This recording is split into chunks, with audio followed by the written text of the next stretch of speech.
Primeiro, espiritismo é religião ou não? Então, espiritismo, na verdade, não é religião, é uma doutrina. Eles falam que é uma doutrina, mas hoje em dia virou uma religião. Você não vai chegar e falar assim, qual que é a tua religião? Eu não tenho religião, mas eu sigo a doutrina espírita. Você não vai falar isso. Então é espírita. Por que aconteceu isso? Porque na época do materialismo, né, em 1800, quando Allan Kardec começou a querer...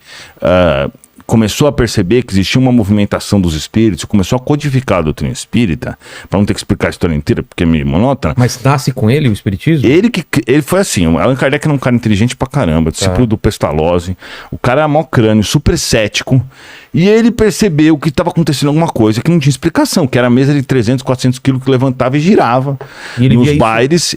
E aí ele falou assim, não acredito nisso, eu vou ver. Ele foi lá ver e viu que de fato estava acontecendo e começou a ver que existia uma inteligência por trás disso.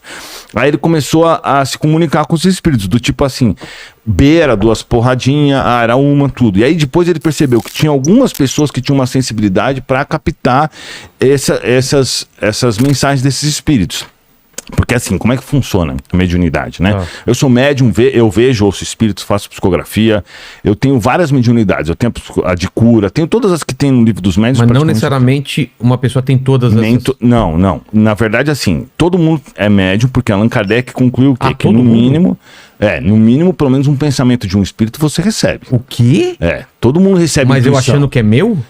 Sim, normalmente sim. É aquela intuição? Sim. Dá um exemplo. Não assim. tem umas intuições assim? Tem, várias. Várias. Mas dá um exemplo. Isso daí. Por exemplo, você tá indo pra tua casa e você, de repente, vê um caminhão do correio. Aí você lembra que você tem que pegar uma encomenda na portaria do seu prédio. Isso é uma coisa. Agora você tá indo pra tua casa e sem ver caminhão do correio, você de repente lembra da encomenda. Isso daí foi uma intuição, porque seu cérebro não é super avançado pra tá procurando o que fazer. Só se você parar pra pensar. Você faz sempre o mesmo caminho e vem... Isso. Cara, hoje eu vou fazer outro caminho, não sei por que eu quero fazer outro caminho. Isso, ou às vezes você sabe que aquilo ali vai dar errado, ou vai dar certo, e você não sabe de onde surgiu esse negócio. Então, essa é a intuição. Normalmente é minha mulher falando.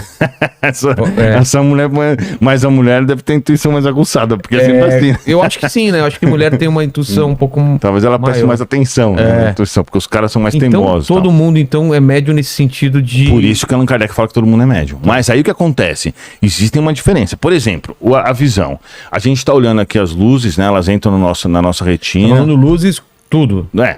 A visão é assim, ela entra na retina, vai para o cérebro aqui, pro lobo occidental, né? Alguma coisa assim. E ela é processada aqui.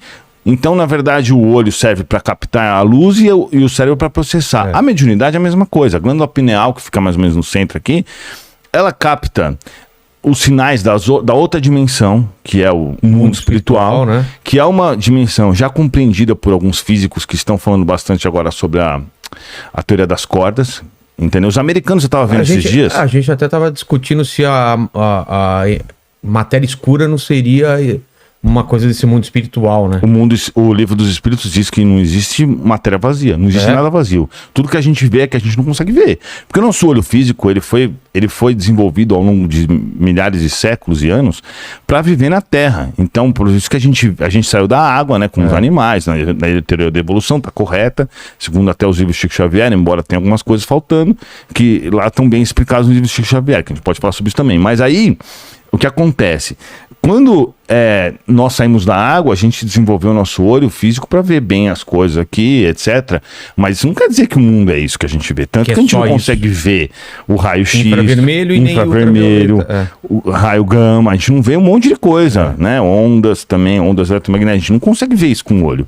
Então, assim, nós somos muito incapazes perto do que é o mundo em imensidão. Mas aí... voltando lá, então nós temos... E aí essa teoria das cordas, eles falam, na verdade, você estava vendo esse dia no Discovery Channel, os americanos falando lá que um dos caras que está defendendo essa tese, ele fala assim, ó, inclusive tem uma dimensão aqui conosco. Ele está falando do mundo espiritual, que é a lógica, né? Então o mundo espiritual, ele tá aqui conosco, o cara querendo ou não. 12 dimensões, né? Exato, é isso aí. Existe, né? E aí, o que é a mediunidade? É você ter esse receptor, essa glândula pineal, diferenciada, que consegue captar esses sinais e processa no cérebro. Tá. Então, quando as pessoas vão lá, eu sei que eu vejo toda hora, a pessoa chega lá e fala, Eduardo, eu quero melhorar minha mediunidade.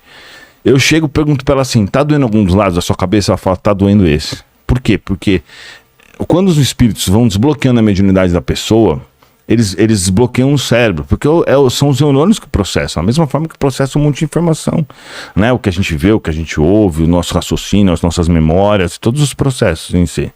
Então, assim, a mediunidade, ela é...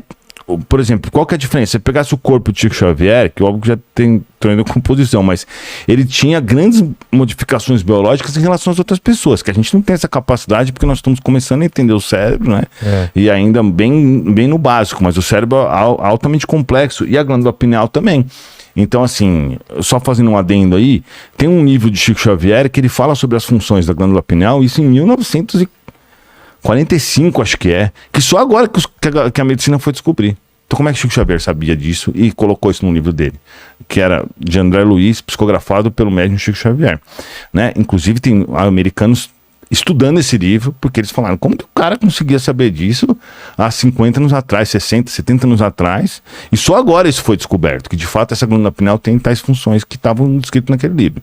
Então você vê que é o seguinte, o cara pode chorar, pode falar o que for, espiritismo, mano, é a razão. Eu sou um cara super cético. Eu não acredito em nada que não tenha lógica. Comigo não tem pozinho mágico, não tem essas coisas.